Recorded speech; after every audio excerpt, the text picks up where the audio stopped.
할렐루야. 오늘 하루도 하나님이 주시는 소망이 넘치는 하루가 되시길 축복합니다. 오늘 함께 오신 하나님의 말씀은 로마서 4장 10절에서 15절 말씀입니다. 로마서 4장 10절에서 15절 말씀입니다. 그런즉 그것이 어떻게 여겨졌느냐? 할례시냐 무할례시냐? 할례시가 아니요 무할례시니라. 그가 할례의 표를 받은 것은 무할례시의 믿음으로 된 의를 인친 것이니 이는 무할례자로서 믿는 모든 자의 조상이 되어 그들도 의로 여기심을 얻게 하려 하심이라. 또한 할례자의 조상이 되었나니 곧 할례 받을 자에게뿐 아니라 우리 조상 아브라함이 무할례시에 가졌던 믿음의 자취를 따르는 자들에게도 그러하니라. 아브라함이나 그 후손에게 세상의 상속자가 되리라고 하신 언약은 율법으로 말미암은 것이 아니요 오직 믿음의 의로 말미암은 것이니라. 만일 율법에 속한 자들이 상속자이면 믿음은 헛것이 되고 약속은 파기되었느니라. 율법은 진노를 이루게 하나니 율법이 없는 곳에는 범법도 없느니라. 아멘. 할렐루야. 오늘도 하나님의 은혜와 평강이 함께 하시기를 먼저 축복합니다. 얼마 전에도 이야기했지만 유대인들에게 있어서 이 그들의 정체성을 알려주는 것이 이 율법 말고 하나가 더 있습니다.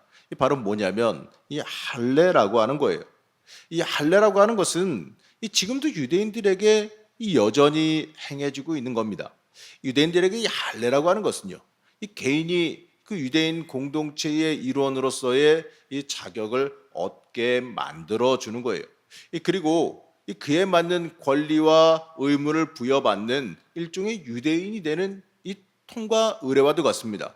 우리가 잘 알고 있다시피 이 할례는요, 이 원래 하나님과 이 아브라함이 맺은 이 약속의 표시예요.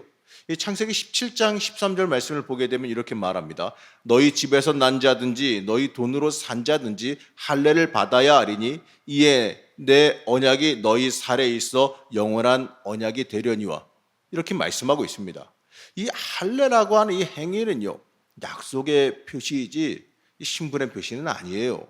이 표시를 가진 사람은 이 하나님과 행한 그 약속, 하나님이 주신 그 약속을 늘 잊지 않고 기억하면서 하나님 말씀 앞에 순종하는 삶을 살아야 된다라는 겁니다. 그걸 기억하게 하기 위한 행위가 이 할례라는 겁니다.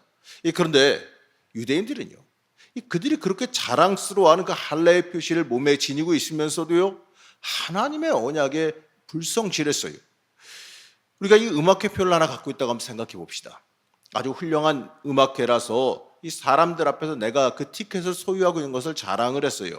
이 주변에서는요, 그거 어떻게 구했어? 그거 구하기 어려운데 이러면서 부러워합니다. 그런데 그 티켓을 가진 사람이 실컷 자랑만 하고 그 음악회를 가지 않는다면 어떻겠습니까? 과연 그 사람이 했던 그 자랑이 다 소용이 있을까요? 이 표를 가졌다고 이 자기 자랑은 실컷 하긴 했는데 실제로 그 음악회가 주는 감동과 기쁨은 전혀 누리지 못했습니다. 그저 내가 그 표 갖고 있다 자랑만 했지 그 표가 주는 참된 의미는 하나도 누리지 못했다라는 거예요. 그냥 자랑만 한 게 전부 다였다라는 겁니다. 어떻게 보게 되면 이 모습이 굉장히 미련한 모습 아니겠습니까? 더 이상 날짜 지난 표로 자랑해봤자 아무 소용없어요. 내가 그 음악회 갔다 와서 어떠한 감동을 누렸다 이런 걸로는 자랑할 수 있을지 모르겠지만 가지 않고 그냥 시한 지난 표로 자랑해봤자 아무 소용없는 일에 불과하다는 겁니다.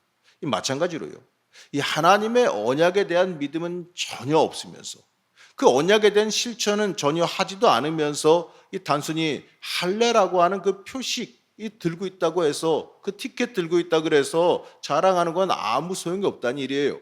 이 아브라함이 가졌던 그 믿음의 놀라운 역사는 전혀 참여하지 않으면서 이 아브라함이 나중에 가졌던 그 할례의 표시만을 자랑한다면 그 할례는 아무 소용이 없어진다는 겁니다. 아브라함에게 있어서 할례의 그 의미는요, 이미 이루어진 약속에 하나님이 이미 행하신 그 약속에 대한 확인이에요. 그 이상도 그 이하도 아닙니다. 하나님은 아브라함이 할례란 표시를 손에 들고 있기 때문에 그를 믿음의 조상으로 삼은 게 아니에요. 아브라함이 이미 하나님의 말씀을 듣고 이 아무런 보장도 없이 하나님의 약속만을 믿고 그 먼 곳을 따라왔지 않습니까? 그랬기 때문에 믿음의 조상으로 삼으신 거예요. 이 믿음의 조상으로 삼으신 된 할례라고 하는 것은 아무런 역할을 한 게 없습니다. 이 아브라함 이전에 누가 이 하나님의 말씀만 듣고 자기 인생을 하나님께 걸고 송두리째 순종한 사람이 있습니까? 하나님은요, 이러한 믿음에 대한 표시로 할례를 받도록 하셨다라는 거예요.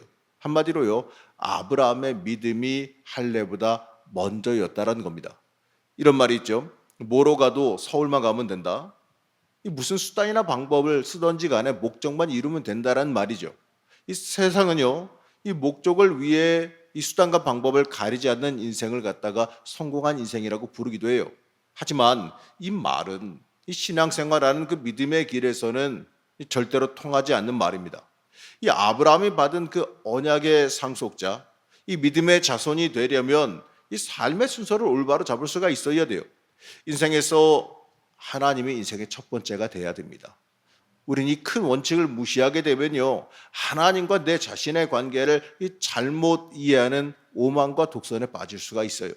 요즘 맞춤 서비스가 유행하죠. 각 사람의 요구에 맞게 유연하게 대처해서 처리하겠다라는 건 참 좋습니다. 고객의 입맛대로 맞춰주겠다는 건데, 그래서 그런지 이러한 서비스에 익숙해진 사람이 참 많아요. 그래서 그런지 이 교회에 와서도 이러한 맞춤 서비스를 요구하는 경우가 있다는 거예요. 물론 교회는 이 성도들을 세심히 살피고 돌보는 역할을 해야 되는 건 맞습니다. 하지만 이 교회는 이러한 맞춤 서비스를 하는 것은 아니에요. 오히려 우리가 하나님께 맞춰야 되는 것이 교회예요. 그게 신앙생활이에요. 착각하지 마십시오. 교회가 나를 떠받들어 주지 않는다고 서운해서는 안 되는 거죠.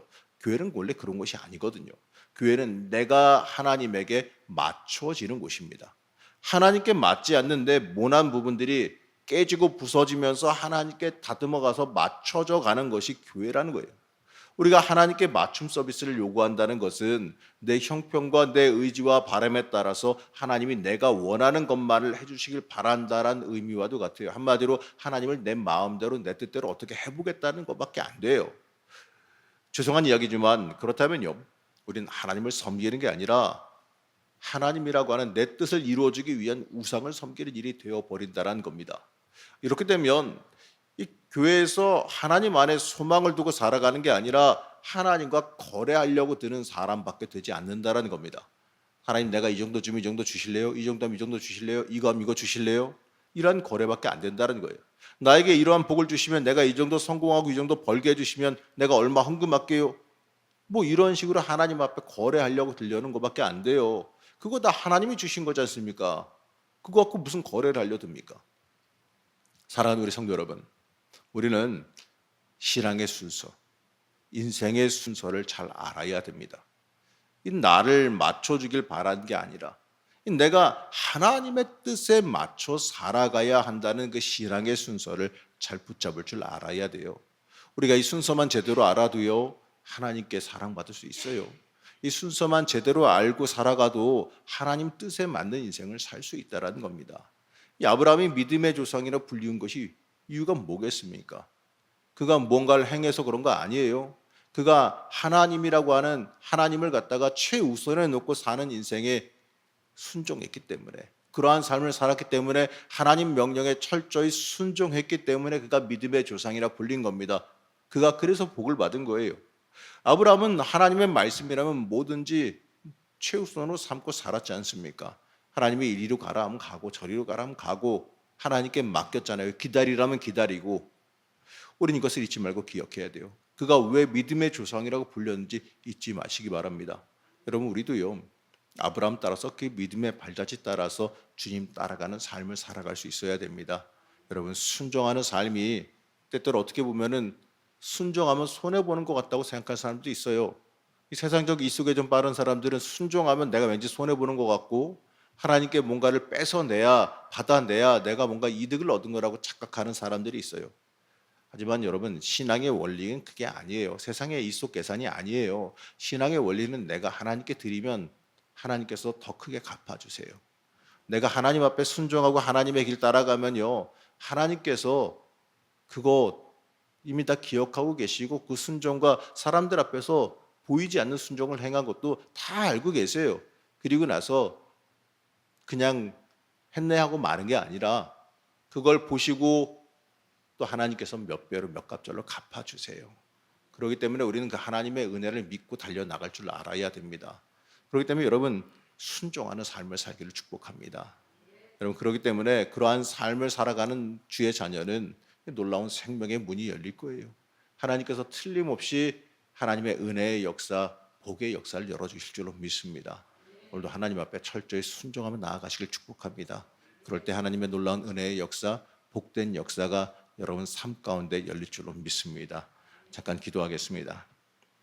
모든 만물을 주관하신 하나님, 우리가 하나님 앞에서 인생의 순서, 신앙의 순서를 올바로 하기를 원합니다. 우리의 인생의 목적과 방향을 올바로 하기를 원합니다. 하나님께 맞춰가며 하나님의 뜻에 따라 주의 길을 걸어가길 원합니다. 주와 동행하며 하나님께 나를 맞춰가는 그 길이 참된 복의 길임을 잊지 않게 하여 주시옵소서. 오늘 하루도 이 주님 따라가는 복된 자녀가 되기를 원하오며 거룩 거듭게 하신 예수님의 이름으로 기도하였습니다. 아멘.